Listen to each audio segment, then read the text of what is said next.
do you like watching? Well, you know, what are your reference points when you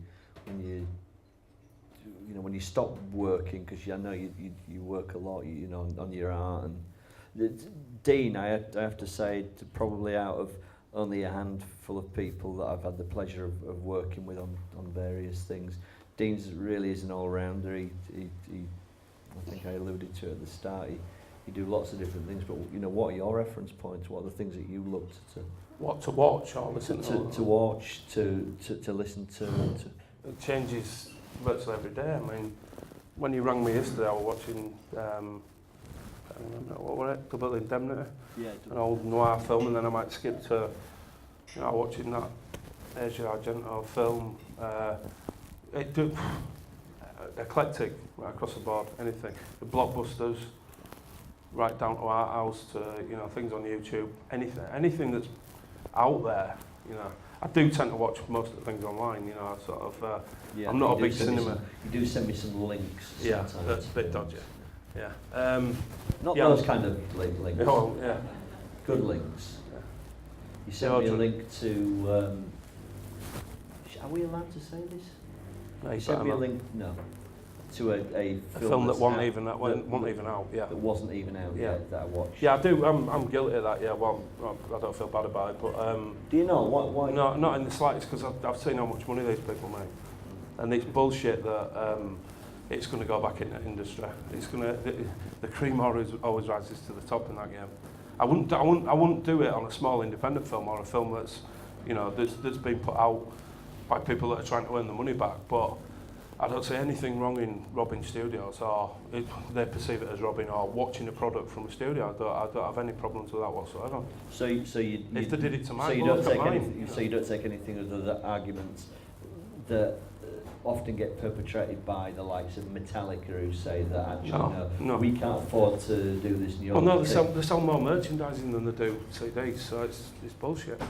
You know. Maybe that's a really old example. I think, you know, well, no, it's a good example because they sell more merchandising. Or they did do. I mean, with film studios, no, not in the slightest. If it were genuinely going back into development and helping young filmmakers and giving bursaries or doing something to get people making films, yeah, obviously I wouldn't do it in a million years, but I know how it works, so I've no qualms about it. I know some people do it, but, you know, we've done it ourselves, you know, we don't get, I mean, as you know with music, we've done it with music, we give music away, me and you know what I mean, in this time, and I don't see any difference with film. Obviously, you've got to pay, but it costs more to make a film than it does an album, usually. But I think once it's back, you know, and then you might get money out of DVDs and stuff, but it's very rare nowadays, because the distributor's going to suck up most of the gravy. So, who cares? Will the follow-up to this ever get made? Well, I hope so, yeah. I don't know, again, it might be down to casting. It might be when Michael Fassbender, well, not just Michael, but I mean Shirley, or whoever we, you know, eventually decide on. I think we've got a good chance because, which I hate to say, because it's Trainspotting related, but there is going to be a Trainspotting 2 20 years later, 2016, and I think the build-up to that is going to be quite, because it has got a lot of fans. Well, it's already started, hasn't it? It started, but it starts in April, you know, when Irvine's over. But I think that'll do, you know, it should do really well, and I think there'll be people.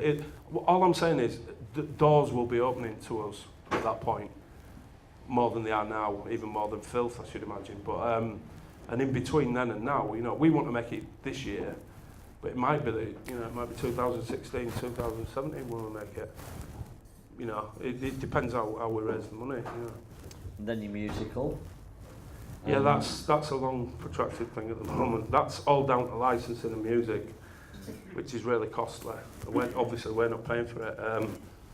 But that's genuinely something we've never done. We've done plays together, you know, we had Babylon Heights all over the world at one time, which were fantastic. We really enjoyed that. Yeah. Just I want to check, are people aware of Babylon Heights? No. The play that... Might be in America. It never got produced in UK. It got produced in Ireland, New Zealand, America, Australia, Los Angeles, San Francisco, you know, weird places that you don't associate with theatre, and we couldn't get arrested in the West End. London wouldn't even look at it, so we're not lovers for a start.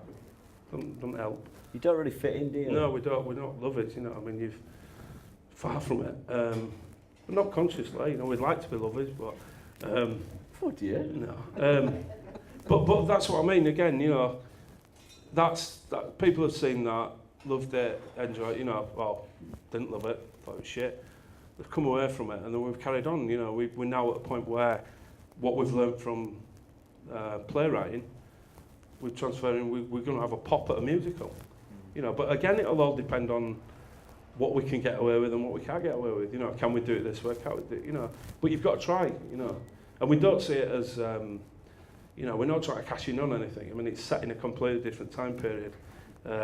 It's got different music in it. It's got certain music that people will recognise, but it's a bit of a slant on your typical jukebox musical. But we're really excited about it in the fact that it's all going to be workshopped. So we will actually get a chance to work with new creators, new actors, new directors, you know, all the way through. That's what we're really buzzing about. And it'll be all, we're hopefully going to do it all in Manchester as well. So be local to us. That's it.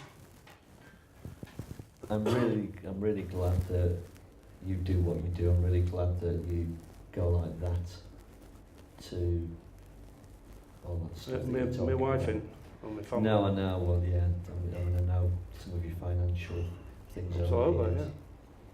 But I'm really glad that you do it because I think it's really refreshing. I don't think there's enough people out there with that kind of attitude. Yeah, I think that there are quite a lot, but they obviously don't get this sort of forum, you know what I mean? I know a lot of people that do the same sort of thing. We're both pretty stubborn people, but we're not inflexible. You know, if people come up with, you know, and they say, rewrite this and do that, yeah, we'll do all that. We'll play that game because it's all about the creativity, but it's when it all starts becoming a game that they like to play.